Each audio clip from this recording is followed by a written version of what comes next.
जिस शहर की रक्षा विंध्य पहाड़ों की श्रृंखला कर रही हो और जिसकी गोद में स्वयं मां गंगा हो, वो शहर हो ना हो, मिर्जा ही हो।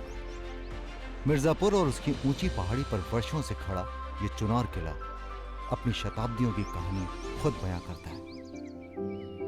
लाल पत्थरों को जरा छू कर तो देखो, बीते युग की धड़कनें महसूस होंगी। कान लगाकर सुनो तो सही, अतीत की कथाएं परवान होंगी। जरा संवाद तो छेड़ो इनसे, वर्तमान की राहें आसान होंगी। मीरजापुर या मिर्जापुर, कुछ भी कह लीजिए, शहर एक ही है, पहचान एक ही है। मिर्जापुर इसलिए क्योंकि 18वीं शताब्दी में जब अंग्रेज अपनी ईस्ट इंडिया के कदम भारत में बढ़ा रहे थे, तो कहा जाता है कि जब वो इस इलाके में पहुंचे तो उन्हें यहाँ पर व्यापार की बहुत सारी संभावनाएं नजर आईं। इसीलिए उन्होंने ये शहर यहाँ बसा दिया और उसका नाम रख दिया मिर्जापुर। मिर्जा का फारसी में अर्थ होता है रईस बाप की औलाद, तो व्यापारियों का शहर था, शायद इसीलिए उसे मिर्जापुर कहने लग गए। मीरजापुर, स्थानीय लोग इसे अब भी मीरजापुर कहते हैं। मीरजापुर इसलिए क्योंकि इस क्षेत्र की देवी का नाम मीर्जा भी है, इसीलिए शायद यहाँ के लोग इसे मीरजापुर भी कहते हैं। पर जैसा कि मैंने आपको कहा, मिर्ज़ापुर हो या मीरजापुर, शहर एक ही है, पहचान एक ही है और बहुत ही दिलचस्प शहर है। और मैं इस समय मिर्ज़ापुर और वाराणसी के बीच इस भव्य चुनार फोर्ट के ऊपर खड़ा हूँ, जो कि गंगा के तट के ऊपर है।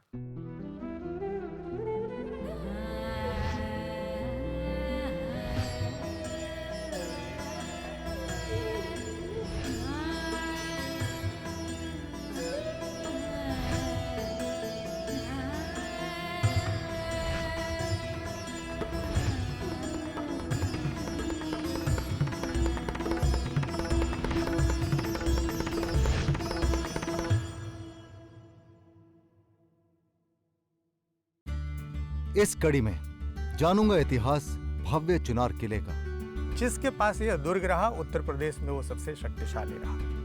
दर्शन होंगे प्राचीन और पूर्वांचल के सबसे प्रतिष्ठित मंदिर मां विंध्यवासिनी मंदिर के। जाऊंगा 18वीं सदी के बने ओझला पुल, मिर्जापुर की शानदार धरोहर। देखेंगे नमामि गंगे की उत्तर प्रदेश में एक नई और अनूठी पहल। जानूंगा कैसे घर घर में बनता है मिर्जापुर का मशहूर पीतल। चखूंगा सोन पापड़ी का स्वाद मिर्जापुर की 100 साल पुरानी मिठाई की दुकान में। देखूंगा पुराने जमाने में बने व्यापारियों के लिए खूबसूरत कुएं। मिर्जापुर की मशहूर कालीन और दरियों की कारीगरी से मैं हूंगा रूबरू, और फिर खींच लेगा मुझे अपनी ओर शांत और निर्मल गंगा का घाट।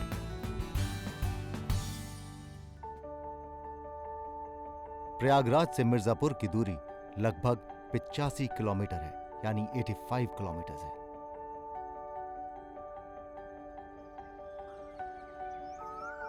मिर्जापुर और वाराणसी के बीच गंगा किनारे स्थित है ये लगभग 2500 साल पुराना चुनार किला।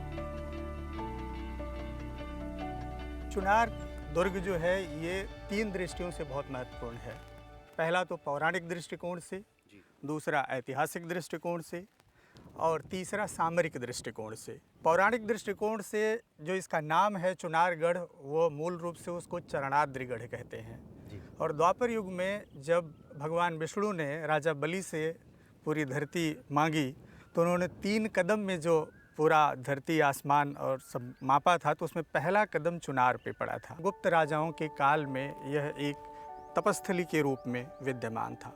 उसके थोड़ा और पीछे चढ़े, इस किले के निर्माण की जो बात की जाती है कि इसे विक्रमादित्य ने बनवाया था। इसके बहुत से चरण हैं। जो इमारतें आज इस दुर्ग में दिखाई दे रही हैं वह लगभग मुगल पीरियड की और उसके बाद ब्रिटिशर्स की काल की हैं। फिर इस किले का जो सबसे महत्व बढ़ा युद्ध की दृष्टि से, आप जहां खड़े हैं यह चुनार की पहाड़ी एक ऐसे जगह पे है जहां पूरे उत्तर भारत में चलने वाली सेना या व्यापारिक कारवां यहाँ की निगरानी से बच के नहीं जा सकता, चाहे वह जल के रास्ते से जाए या थल के रास्ते से जाए। तो स्ट्रेटेजिकली लोकेटेड था, बहुत ही महत्वपूर्ण था। सामरिक दृष्टि से जिसके पास यह दुर्ग रहा, उत्तर प्रदेश में वो सबसे शक्तिशाली रहा। ऐसा कहा जाता है कि 12वीं सदी के आसपास एक यहाँ राजा राय पिथौरा हुआ करते थे।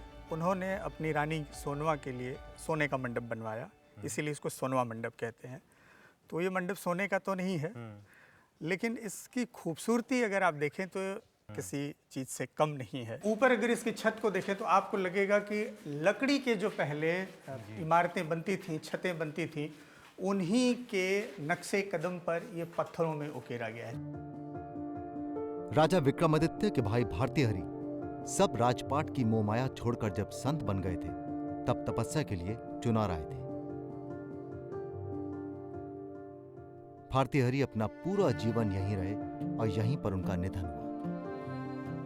ये भर्तृनाथ की समाधि है, क्योंकि भर्तृनाथ को कहा जाता है कि वो राजा थे और उन्होंने राजपाट छोड़ करके वो योगी हुए, इसीलिए राजयोगी भर्तृनाथ उनको कहते हैं। अब हम लोग इसके बैरक्स की तरफ चल सकते हैं। ब्रिटिशर्स ने 18वीं शताब्दी में इस पूरे एरिया पे कब्जा किया, तो सबसे पहले उन्होंने चुनार को अपना केंद्र बनाया और पूरे उत्तर भारत में उन्होंने अपना आधिपत्य बनाया। तब चुनार को उन्होंने अपना शस्त्रागार बनाया, तो उनके अस्त्र शस्त्र का एक बहुत बड़ा सेंटर हुआ। और उसके बाद फिर यहाँ पे जितने राजनीतिक युद्धबंदी होते थे उनको यहाँ लाया गया। तो ये जो बैरक्स हैं उन्हीं राजनीतिक युद्धबंदियों के लिए बनाई गई हैं।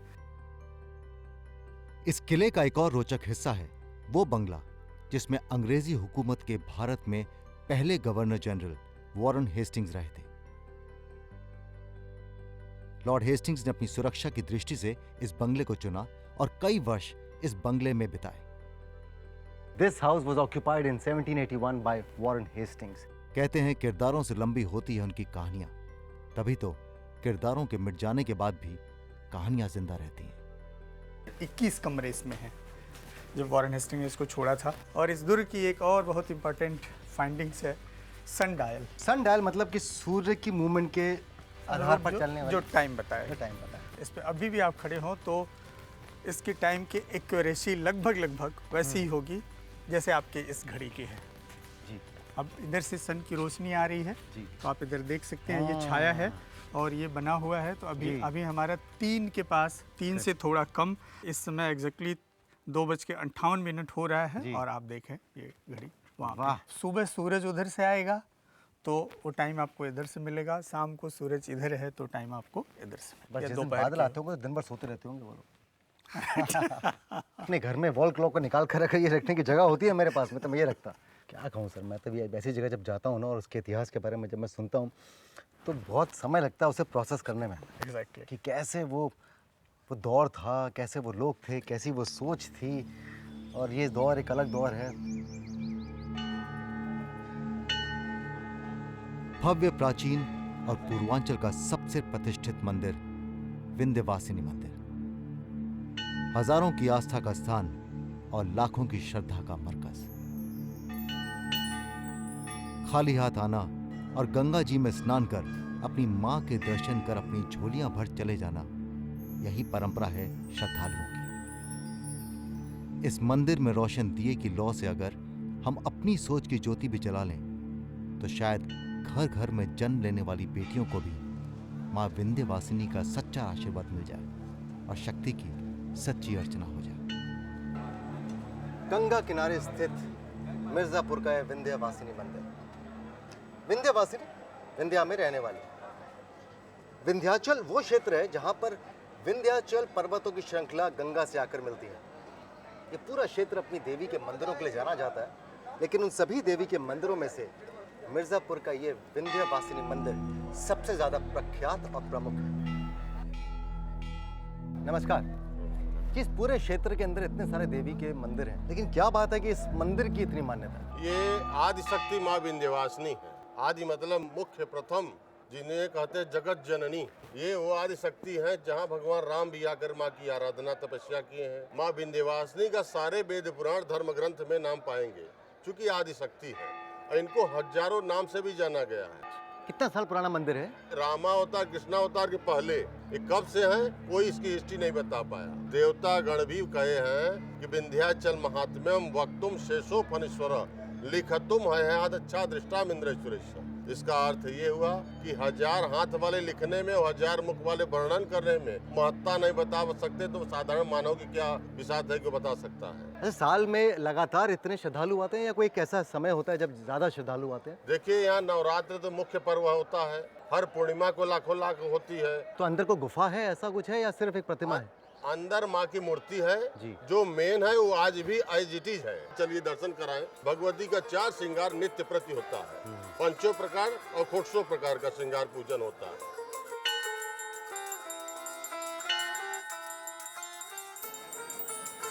शक्ति जब ममता की मूरत हो तो हर कष्ट से पार लगा दे, और वही शक्ति अगर अपना रौद्र रूप दिखा दे तो माँ दुर्गा, माँ काली हो जाए और युग के हर राक्षस का नाश हो जाए।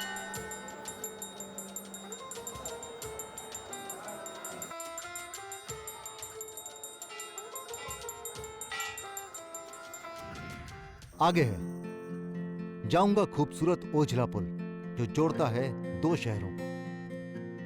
देखेंगे नमामि गंगे का उत्तर प्रदेश में एक और सकारात्मक कदम।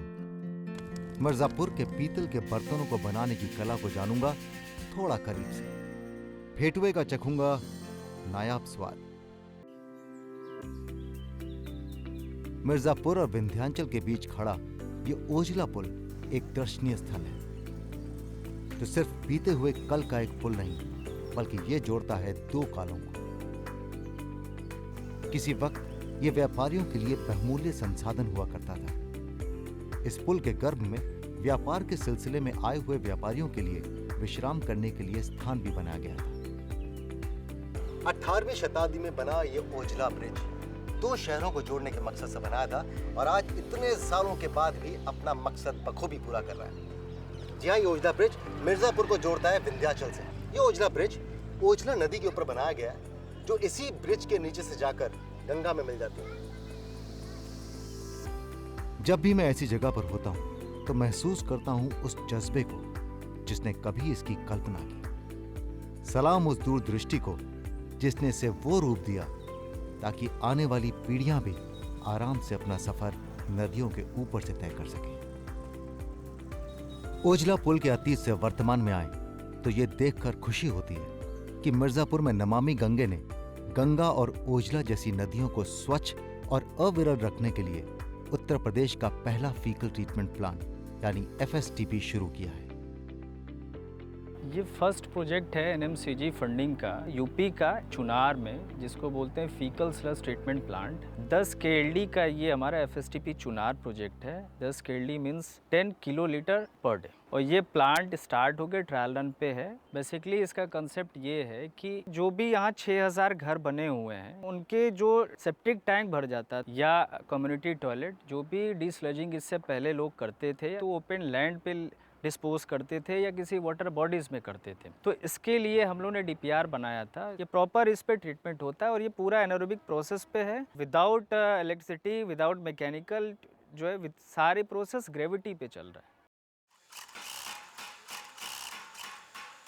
ठक ठक की ये आवाज, हल्के हाथ से चलता हथौड़ा और आग की तपिश से आकार लेता एक पीतल का बर्तन। इस गली से गुजरा तो मुझे दिखा बस पीतल ही पीतल और उसके कारीगरों का हुनर। कारीगरी का यह अद्भुत नमूना सिर्फ बर्तन नहीं है, बल्कि सालों से सहेजी हुई एक परंपरा है। मिर्जापुर अपने पीतल के काम के लिए जाना जाता है, ये मुझे नहीं मालूम था तब तक जब तक कि मैं यहाँ मिर्जापुर नहीं पहुँचा। मेरे साथ में मिर्जापुर मेटल ट्रेडर्स एसोसिएशन के सेक्रेटरी मिस्टर राजेंद्र नाथ अग्रवाल बैठे हैं। सर, जब मैं यहाँ पर आ रहा था तो मैंने हर घर में पीतल का काम होते हुए देखा, तो क्या बहुत ही बड़े तादाद में यहाँ पे काम होता है? जी हाँ, यहाँ बहुत बड़े तादाद में काम होता है। कोई बड़ी इंडस्ट्री नहीं है, कॉटेज इंडस्ट्री यहाँ पे है। हर घरों में सामान बनता है। लेबर कारखानेदारों के यहाँ से सामान लाकर अपने घर में फिनिश करते हैं, वापस कारखानेदार को पहुँचाते हैं। तो कोई खास बात है मिर्जापुर के पीतल की? ट्रेडिशनल है, 500 सालों से यहाँ पर बन रहा है। कारीगर यहाँ जो है वो अपना एक स्पेसिफिक कारीगर है। तो फॉर्मूला सब उसी के पास में है। हाँ। देखिए क्या बात है, अगर ये कटोरी को बनाता है तो सिर्फ वो कटोरी बनाता है।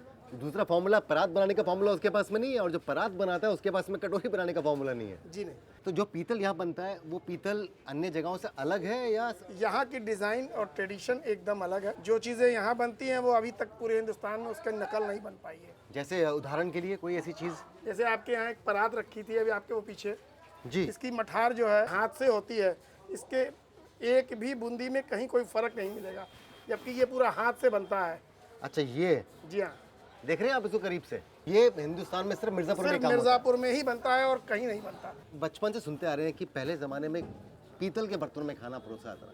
जी हाँ, आज भी बहुत बेहतर है। पीतल के बर्तन की सबसे बड़ी क्वालिटी है कि इसमें आप पानी डालिएगा, ये बैक्टीरिया रहित हो जाएगा। मतलब पानी इसमें डाल के रखें और सुबह पानी पिए। जी हाँ। पर वो तो कॉपर की बात करते कॉपर थे। में तो देखिए, कॉपर की दूसरी चीज़ है, इसमें दूसरी चीज़ें हैं।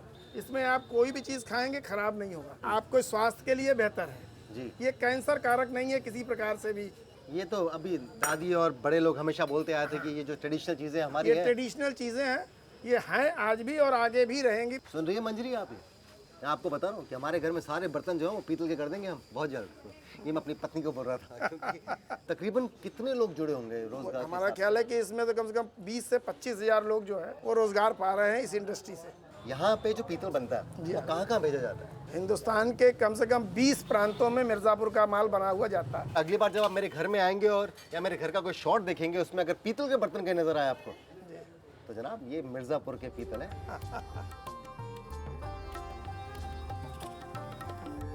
जिंदगी में मिठास ना हो तो जीने का अंदाज ही फीका है। और उस मिठास के तो क्या कहने जो मिठाई की किसी पुरानी दुकान पर थालों में करीनों से सजी मिठाइयों में छिपी होती है। सच कहा है किसी ने, मीठा सिर्फ जुबान को नहीं बल्कि मन को भी खुश कर देता है। पर ध्यान से, यहां खुद को बेलगाम ना छोड़िएगा, इस स्वाद में अक्सर लोग बहक जाते हैं। नमस्कार जी सर। आप जानते हैं अक्सर आप किसी भी शहर में जाएं तो खाने पीने की जो चीज़ें होती हैं, जो स्थानीय खाना होता है, उसकी आपको कम से कम एक आध दुकान तो मिल ही जाती है। ये नाम इतना बड़ा है यहाँ पर कि हर इंसान मुझे यहाँ भेज रहा था मिठाई खाने के लिए। जी अब हम लोग का क्वालिटी बस यही है कि हम लोग कोशिश करते हैं अच्छा से अच्छा चीज़ बनाने का प्रयास करते हैं। अब उसको टेस्ट करिए फिर आप डिसीजन करिए कैसा है। तो कितने सालों से आप इतना ये प्रयास कर रहे हैं? सर अभी तो हमारे दादाजी से चला आ रहा है, कम से कम 100 साल के लमसम तो हो ही जा रहा है। कौन सी खास मिठाई है जो अक्सर लोग यहाँ से लेके ये जाते हैं? देखिए हमारे यहाँ का सबसे स्पेशल सोन हलवा है। जी फैमिली में दादाजी ने स्टार्ट किया था, ये फैमिली के मेंबर ही बनाते हैं। जी। अब देखिए ऐसा नहीं कि सोन हलवा हम पहले नहीं खाए हैं, जी। हम सोन हलवा खाए हैं, लेकिन ये कितना अलग है ये अभी मालूम पड़ जाएगा। जी सर, इसमें आपको एक एक परत आपको मिलेगा। ये देखिए एक एक परत इसमें ताश के पत्तों की तरह से आपको नजर आएगी। तो एक एक परत अलग होती कैसे, मुझे आज तक ये भी समझ में नहीं आया कि ये मिठाई, मुझे लगता था कि ये खांचे में डाल देते होंगे फिर वो बन जाती होगी। इसमें परिश्रम थोड़ा लगता है, खानदानी चला आ रहा है इसलिए आप बताएंगे नहीं कि कैसे बनता है। मैं भी डिसाइड करता हूँ कि क्यों लोग इसको इतना पसंद करते हैं। देखिए एक परत निकाली मैंने, कहाँ गई परत? ये तो आप बताइए कहाँ गई अंदर, मालूम ही नहीं पड़ा, फिर ढकना पड़ेगा। ये एक और परत,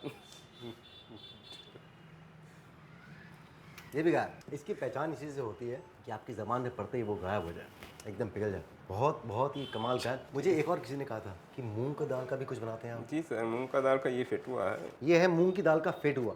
मूंग की दाल के लड्डू सुने आपने, मूंग की दाल की मिठाई सुनी है मैंने, मूंग की दाल के वड़े सुने हैं, पकौड़े सुने हैं। ये जाड़े का आइटम विशेष होता है। हाँ, मूंग की दाल का। और गर्मी में थोड़ा सा उसका संशोधन करके बनाया जाता है, इसलिए अब 12 मास पूरा मिल जाते हैं। बेहतरीन है, बहुत डिफरेंट टेस्ट है ये एक्चुअल में जो मूंग की दाल के लड्डू जो होते हैं या हलवा होता है या जो मिठाई होती है उससे बहुत हटकर एक स्वाद है। अच्छा, गोगली डालता हूँ मैं आपके सामने। जी सर। एक प्रश्न है जो मैंने अपने आप से बहुत, जब मैं शायद 7वीं 8वीं कक्षा में था तब मैंने पूछा था। मैं बताऊंगा कि मैं क्यों आपसे प्रश्न पूछ रहा हूँ। लल्लू राम, अब लल्लू तो हम कहते हैं कि अबे लल्लू है तू, ये नाम को इतना बड़ा बना देना, उस नाम के साथ टिके रहना, इसके पीछे का कारण क्या है? लल्लू राम जी हमारे पिताजी हैं, बड़े में वो हैं तो उन्हीं के नाम से फर्म का नाम पड़ा। उसके बाद हम लोग ईमानदारी से बस काम किया जा रहा है, उसी नाम से गुडविल बना हुआ है हमारा। देखिए मैं वही कहता हूँ, नाम हमें नहीं बनाता है, हम नाम को बनाते हैं। मैं आपसे इसलिए पूछ रहा हूँ क्योंकि मेरे पिताजी का नाम था छौगा लाल। तो मुझे लगता था कि यार जब भी कोई मुझसे पूछता था मैं बोलता था कि छौगा लाल मैं कैसे बोलूँ, तो मैं नाम CL बोल देता था, CL खंडेलवाल। और मुझे पापा ने मुझे बोला एक दिन कि यार तुम्हें अपने नाम से तुम्हें शर्मिंदगी होती है। मैंने कहा नहीं पापा ऐसा नहीं है, बट वो थोड़ा सा कूल दिखना चाहते थे हम लोग को स्कूल में कि या CL खंडेलवाल बोल देते हैं। वो बात बाद में समझ में आई कि अब मुझे बहुत फक्र होता है, मैं कहता हूँ कि मैं कर्नल छौगालाल खंडेलवाल का बेटा हूँ। नाम को पहचान हम देते हैं। जी सर। और ये आप में मतलब जो कॉन्फिडेंस है आपका, जो अपने आप में एक भरोसा है, वो दर्शाता है। तो मैं उम्मीद करता हूँ कि ये नाम और बड़ा बने, चमकता रहे। देखूंगा मिर्जापुर में वास्तुकला के सुंदर नमूने, वहां के पुराने कुएं। कालीन के कारखाने में जानूंगा कैसे होता है मिर्जापुर के मशहूर कालीन का व्यापार। गंगा घाट पर बिताऊंगा कुछ मीठे पल। मिर्जापुर की एक खास बात है कि इस शहर के बीते हुए जमाने की सुंदर वास्तुकला के चिन्ह आपको जगह जगह दिखाई देते हैं। जैसे ये पुराने कुएं जो ना सिर्फ यात्रियों को ठंडा जल देते होंगे बल्कि साथ साथ शहर की खूबसूरती में चार चांद भी लगा देते होंगे। एक वक्त था जब मिर्जापुर का यह क्षेत्र व्यापार का एक बहुत ही महत्वपूर्ण मार्ग था। व्यापारी अपना सामान लिए इसी रास्ते से गुजरा करते थे और जब वो थक जाते थे तो यहीं आसपास बनी सराय में रुक जाते थे। ये कुआं और इस तरह के अन्य कुएं उन्हीं व्यापारियों की प्यास बुझाने के लिए बनाए गए थे। और सोचिए, एक आज का वक्त है जब व्यापारी क्या, सैलानी हो, आम लोग हों, उनकी प्यास बुझाने के लिए सिर्फ प्लास्टिक में कैद पानी की बोतलें मिलती हैं। हमने तो फिर भी कुएं देखे हैं, क्या हम ये कुएं अगली पीढ़ी के लिए छोड़ेंगे? मिर्जापुर की महारत एक और कला में है, वो है कालीन और दरियों की कारीगरी। मुगल काल से इन दरियों को बनाने वाले हाथों की कशिश आज भी जिंदा है। कारीगरों की आंखों की ये नजर एक ऐसी कला है जो एक एक धागे को पिरो सदियों से हमारी जमीनों को सजाती आई है। मिर्जापुर की इस लोकल इंडस्ट्री, जिसकी एक बड़ी पहचान विदेशों में भी है, उसे हमारा नमन। क्या आप जानते हैं मिर्जापुर में एक ऐसा उद्योग है जिसके बनाए हुए उत्पाद के कदरदान भारत से कहीं ज्यादा 7 समुंदर पार बैठे हुए। नहीं हो रहा ना आपको यकीन? मुझे भी यकीन नहीं हुआ था जब तक कि रतन जी ने मुझे ये नहीं बताया कि यहाँ मिर्जापुर के कालीन 99% बाहर भेजे जाते हैं। सर, क्या कारण है कि यहाँ के कालीन 99% बाहर भेजे जाते हैं? यहाँ के लोग क्यों नहीं खरीदते? उसका सबसे प्रमुख कारण है कि हिंदुस्तान गर्म मुल्क है, ये ठंडे मुल्कों में इसका उपयोग होता है। अच्छा, वातावरण की वजह से। करेक्ट। तो अमेरिका मेन है, जर्मनी है, कनाडा है, तो ये सब कंट्रीज ज़्यादा इसको उपयोग करती हैं। अच्छा, यहाँ की जो कारीगरी है उसका कुछ विशेष नाम है? नहीं, मिर्ज़ापुर की कारीगरी का ये हस्त निर्मित गलीचे होते हैं जी ये कई प्रकार के हैं जी। मुगल साल से ये शुरुआत हुआ है। शुरुआत तो ये हैंड नॉटेड बनता था जी। पहले तो एक एक गलीचे की कम से कम 3 वीवर बिनते थे, तो उसको 6 महीने लगता था उतरने में। अरे बाप रे। पहले ईरानी पैटर्न पे कारपेट्स बनते थे। अपने जीवन में एक कारपेट एक आदमी बनाता था। अपने पूरे जीवन में एक कारपेट? वो बेशकीमती कारपेट्स होते थे। क्या बात है। वो उसमें बेशकीमती एक आर्टिस्ट थीम भी होती होंगे। थी, एक थॉट होती थी, कोई सीनरी होती थी, किसी राजा का पोर्ट्रेट बनाते थे। वो पूरा लाइफ लॉन्ग वो अपने हाथ से कलर भी करते थे, अपने हाथ से ताना भी बनाते थे, अपने हाथ से इसका वूल भी बनाते थे। वो प्योर सिल्क का काम होता था। अच्छा, ये मैं पीछे जो देख रहा हूँ, ये अभी देखने में ऐसा लगता है कि ये फाइनल ऐसा नहीं होगा। नहीं, ये फाइनल नहीं है, ये अभी तो कच्चा है। तो हम जहाँ पे बैठे हैं, ये कारखाना है, यहाँ पर कच्चा माल ही बनता है अभी? यहाँ सिर्फ कच्चा माल बनता है। एक्सपोर्टर जो होते हैं जी, उनको बाहर से ऑर्डर मिलते हैं, डिजाइन शेड उनको मिलता है, फिर वो ऑर्डर हम लोग को प्लेस करते हैं। हम लोग उसको उस हिसाब से बना के मैप डिजाइन तब उनको ऑर्डर देते हैं, फिर उसको अपने यहाँ फिनिश कराते हैं, फिनिश करा के वो एक्सपोर्ट करते हैं। और टाइमली ये हमेशा डिजाइन वगैरह चेंज होते चले जा रहे हैं। तो कितना बड़ा उद्योग था और कितना छोटा रह गया? बड़ा तो बहुत था, एक एक एक्सपोर्टर हजार करोड़ के टर्नओवर थे उनके एनुअली जी। लेकिन आज उनके पास भी काम कम है, लोग पलायन कर रहे हैं। बायर्स को सस्ता माल चाहिए, सस्ता माल करने के लिए इंजीनियर्स अपना एक एक टेक्नोलॉजी निकाल रहे हैं, और टेक्नोलॉजी निकालते निकालते एक मशीन ला दी। अब मशीन ऐसा आ गया, जो गलीचा टफ्टेड का 3 दिन 4 दिन में हाथ से उतरता था, वो मशीन से बीनते हैं तो वो 1 दिन में उतर जाता है। तो बायर्स इसकी कॉस्टिंग को कम करते चले जा रहे हैं। चलो रतन जी, मैं उम्मीद करता हूँ कि हमारे देश का मौसम बदले, यहाँ थोड़ा ठंड बढ़ना शुरू हो जाए, आपका ये जो काम है, आपका जो उद्योग है, ये बंद अच्छा ना चले। हो। जी, अच्छा चले, मैं ऐसी उम्मीद करता हूँ, ऐसी मैं कामना करता हूँ। गंगा पर बसे शहरों का अपना एक अलग ही चरित्र है, एक अलग ही जीवन है। यहाँ का मूल इतिहास हो या फिर आज का धड़कता वर्तमान, वो गंगा ही है जो हमेशा से रही है इनकी पहचान। खैर, दिन का फिर वो वक्त आ गया जो मुझे दिन बीत जाने पर अगर थोड़ा उदास करता है, तो अगले दिन की तैयारी के लिए एक नई ऊर्जा भी देता है। मिर्जापुर से रुखसत लेने का वक्त आ गया, तो मैं अलविदा कहने से पहले मिर्जापुर की यादों को समेटने एक बार फिर इस घाट पर गंगा के दर्शन के लिए आ गया। मिर्जापुर का पीतल, मिर्जापुर की कालीन, माँ गंगा ने मिर्जापुर में दिखा दिया। गंगा के तट पर ही नहीं बल्कि हमारे पूरे भारतवर्ष में न जाने कितने ऐसे लघु उद्योग हैं जो अपने आप में नायाब हैं, बेशकीमती हैं, पुश्तैनी हैं, पीढ़ी दर पीढ़ी हाथ बदलते आ रहे हैं। ऐसी ऐसी हस्तकलाएं हैं जो पूरे विश्व में कहीं और नहीं मिलती, सिर्फ हिंदुस्तान में मिलती हैं। लेकिन आधुनिकता के इस दौर में कहीं उनके भविष्य के ऊपर प्रश्न खड़े हो गए हैं। क्योंकि इन उद्योगों से, इन कलाओं से जुड़े लोगों की संख्या थोड़ी कम है, इसीलिए आधुनिकता से लड़ने की इनकी क्षमता भी थोड़ी कम है। वक्त के साथ साथ या तो ये लुप्त हो जाएंगे, मिट जाएंगे, या फिर झुक जाएंगे। खड़े तभी रह पाएंगे जब ये अपने पीछे हमको खड़ा पाएंगे। मैं चलता हूँ। अगले एपिसोड में आप जानते हैं कि दोबारा आपसे मिलूंगा, लेकिन जा रहा हूँ इस उम्मीद के साथ कि मैं और आप, हम मिलकर अपनी स्वदेशी कला को अपना पूरा सहयोग देंगे। ना तो उसे मिटने देंगे, ना उसे झुकने देंगे। गुड नाइट, मुस्कुराते रहिए।